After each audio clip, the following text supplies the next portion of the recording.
dude. Oh, coffee maker, some random stuff. Oh god. I guess this is where somebody like lives. Canada. This is Canada. Someone has to hang up a fucking tarp in the forest. Possibly more than just one person. I've got to be really careful where I step. As you can see, fucking needles. Jesus Christ. It just gets fucking worse and worse, dude. And there, you can see like a path going through, and I walk by it every day when I go to work. It's on the very main street. What a fucking nuisance. This is the fucking sad state of life right now. But no, it's fine. Bancroft is fine. All of Canada is fine. We don't have any affordable housing. We have all of this shit in every community.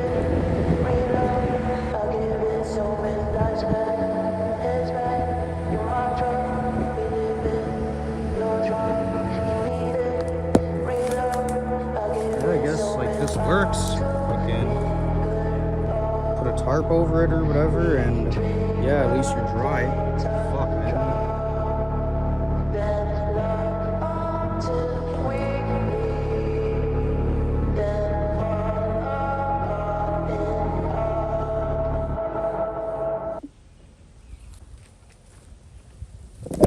With a town population of like less than 4,000 people, I mean, you would think we wouldn't have like nearly 100 homeless people in the same fucking area. Close to about 1 year ago, my house burnt down in Bancroft, Ontario.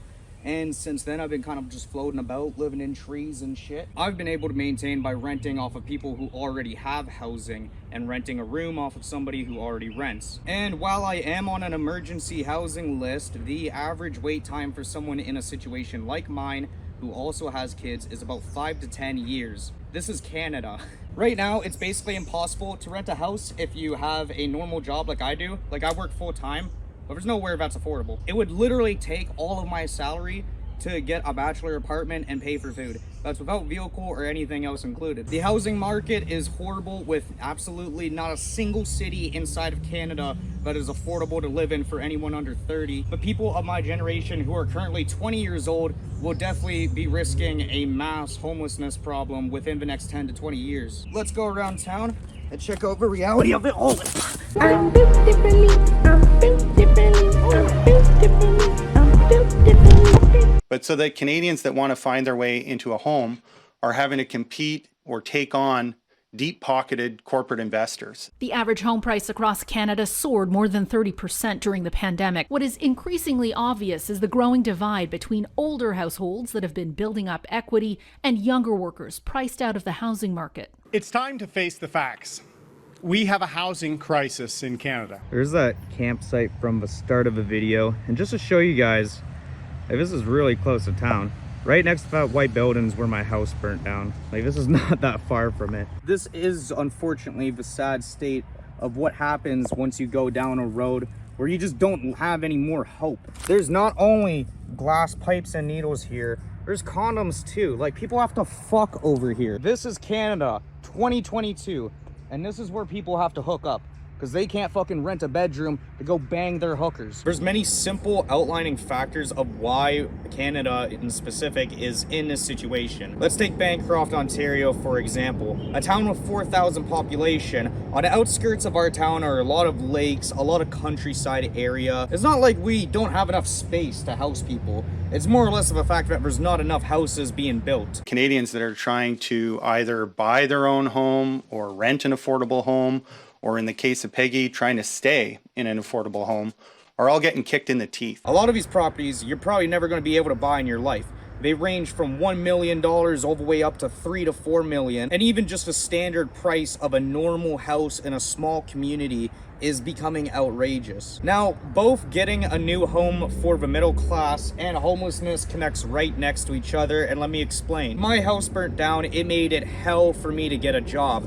I had no real stable place to go, as well as not that much support from the community. I had support from Red Cross, and I got a gift voucher for the thrift store and a different store in my town worth about $300 bucks. So I had $900 in assets given to me after a house fire. Can you fucking imagine? Luckily in my situation, I was able to find rooms, I was able to get transportation, even though I was paying out the ass for gas to get to work. And now, even though I have a full-time job, I am in town, trying to find my very own place is nearly impossible. Even if I want to go down the road and be a wage slave for the rest of my life, how do I guarantee a good job for the next 20 to 40 years while I try and pay off this house that is worth way too much money? A lot of houses that would have been worth about $200,000 like 10 years ago are now upwards of $400,000 to $500,000. This is not only making a lot of the public try to sell their houses, but also sell them for very high prices. This is what led to our fucking eBay system of housing, because now people are selling their houses like PS5s. If you have enough money, just go and buy as many as you can in your name and then resell them for 30 to 40% more value. With prices on a tear, investors, both foreign and domestic, have poured money into some of the hottest markets. Some of that money may involve laundered funds. Canada's been critiqued for a number of years for our lack of anti-money laundering provisions. And younger workers priced out of the housing market. Younger demographic, if you will, struggling to get into their first homes, while we have an older, or if you will, more established generations already looking at their second, third, or fourth home. A lot of people aren't even doing any improvements, any touches on these places. They're just selling them for like twice as much as they got them sometimes. And what can the public do? The public can get into a situation like this. Even if you have a full-time job, if you have nowhere to go and no stable housing, you're eventually going to lose that job. The simplest things, from just having a room to put a dresser in or somewhere to put your clothes, is gone. Now you have to lie them out in the streets and hope they don't get damaged by the weather. Here's what I'm wondering. Wasn't the deal that if you worked hard, you did your part, that in Canada you'd have a stable roof over your head? Is that still true? Or is that promise broken? I would encourage people to imagine themselves in a place where they couldn't afford to have stable housing. It doesn't take all that much to end up on the street. It takes a series of maybe a couple of bad circumstances and a bit of a downward spiral for any of us to end up there. Oh, beautiful. Man, I didn't even go to school for film, but I'm good at this. One of the main things that makes this such a big problem is not only tenants that are already homeless are facing all these different problems, you also got landlords now trying to evict as many tenants as they can in order to re-rent the same places at a way higher price. With COVID striking the housing market as well as the renting market, just both the price of everything has gone up 30 to 40%. So if you're currently renting out a 1 or 2 bedroom for like under $1,000 a month, chances are you're probably gonna try to kick that person out to make like $1,600. This is a legal notice that could lead to you being evicted from your home. What happens if you have to leave? I don't know. I'm terrified. I have nowhere to go. That uncertainty for renters all across the country has become the new normal. For what I'm paying here, I would be lucky to get a damp bachelor apartment in a basement on the outskirts of town. As you can see from the sky, we have severe thunderstorm warning tomorrow and possibly more tornadoes. We had some hit last month, but this always leaves a question in my mind of, what if a tornado strikes someone's house? I know firsthand in a house fire, you don't get a replacement home. They tell you to go live with your ex. And unfortunately, we just don't have that many people addressing these problems. We have some political leaders that are addressing them, but a majority of them do not care. You're kind of separated into 4 groups. There's a group of people who already own a house. They're kind of lucky. There's a group of people that are trying to get into housing like myself and who are very stressed out and anxious. You have the people that are making a lot of money off of it who are just, you know, this is a gravy train, keep it going. And then you've got the group of people who just, they don't care, they just want to live. Unless there's proper measures put in place in the future for house flipping to be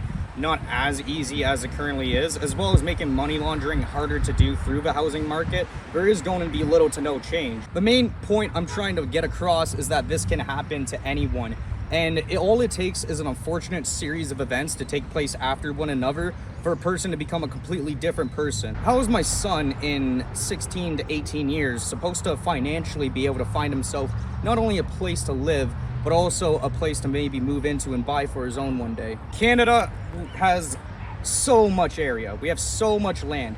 but our population is smaller than California or some of the states in the United States. And this video is also sponsored by no one. I literally went out for the past week recording all this footage, putting it together myself, doing all the research. So share the video on your Facebook or whatever social media you use and leave a like and subscribe. Anyways though, that's my message. This is the Canadian Nightmare and we are living in it.